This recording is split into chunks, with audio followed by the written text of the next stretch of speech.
Hello and welcome to another video if you are a subscriber, and welcome if you are new.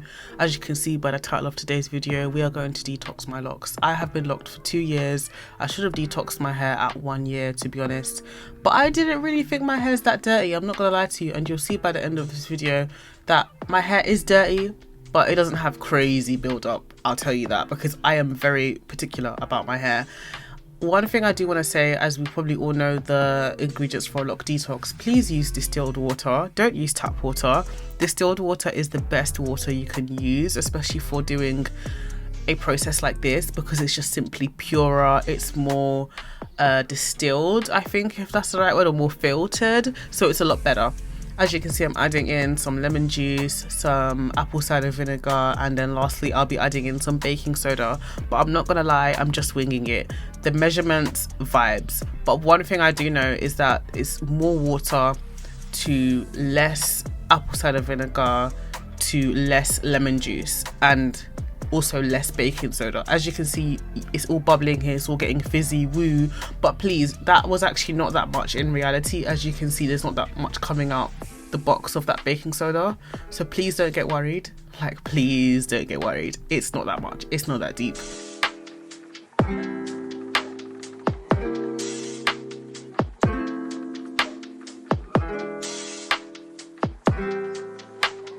So as I am putting my hair into this basin, I'm not really sure what to expect. You can watch so many videos of these lock detoxes, and I did a bit of a binge as well before making this video, and I just thought to myself, do you know what? We just got to do it, and we just got to wait and see.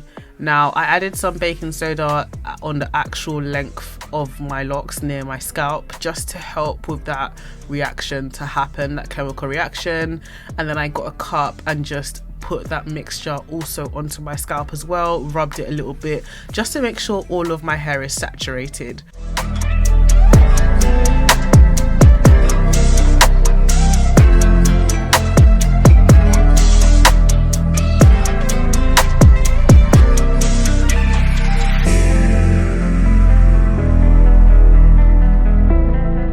I made sure that my locks were completely saturated by this point, and as you can see in the following clips, I ended up having to record on my iPhone, so I really apologize first and foremost for the quality change, because my camera died on me.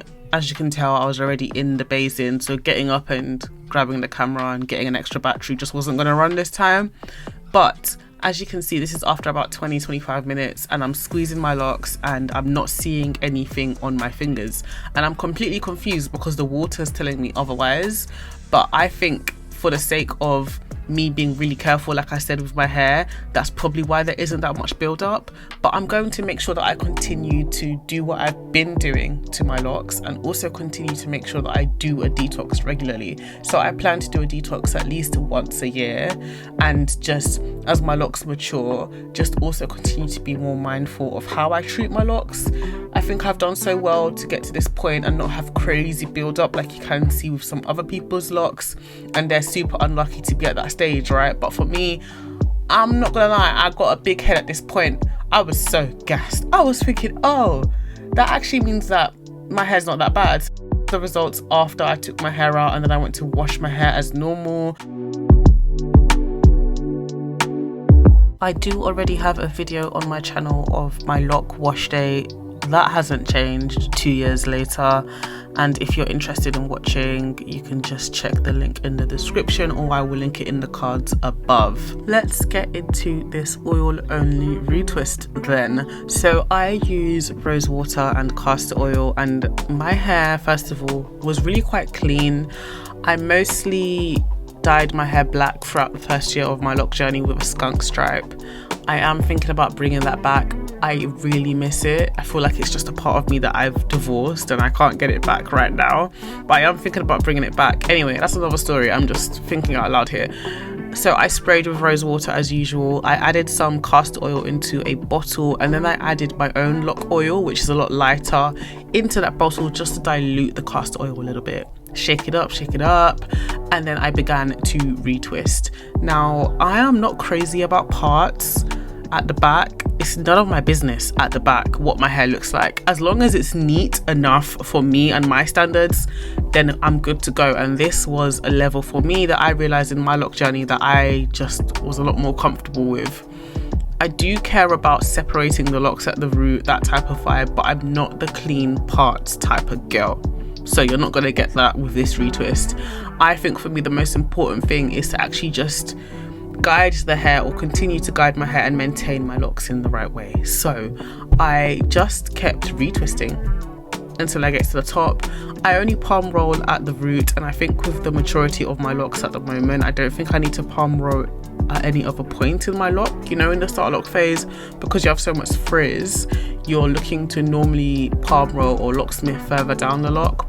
But fun fact, I never used to do any of that as well in my starter lock phase, and my locks turned out just fine. So if you are considering to just only palm roll at the root or locksmith at the root and you're in the earlier stages of your lock journey, I'm just letting you know that it's possible, but you might end up with some flat locks. And I do have some flat locks, but I'm not mad at it.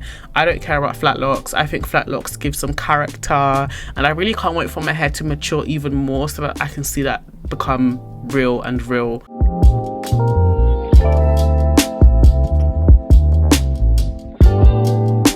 I feel like I'm in a sticky position, I'm not gonna lie, with my locks. Like I said, I've had black locks for most of my lock journey. I've dyed it black. I haven't let myself sun bleach my locks. I've consistently kind of ignored the natural changes and transitions that my locks take when it reaches the spring/summertime. My locks do change color naturally, and I am considering letting it just naturally bloom, but I love a slick, fresh black dye look. I am in love. Yeah, anyway, look, these are the results. I might just end up doing a whole other video talking about exactly my thoughts around hair dye and dyeing your locks. And I do brush my locks, another fun fact. I hope this video was kind of useful into how I did it and the results of you doing a no gel retwist. It was great. It felt really lightweight as well. My scalp was less itchy, which I'm really thankful for. If you have any questions, let me know in the comments, and thank you so much for watching this video. I will catch you in my next one. Bye.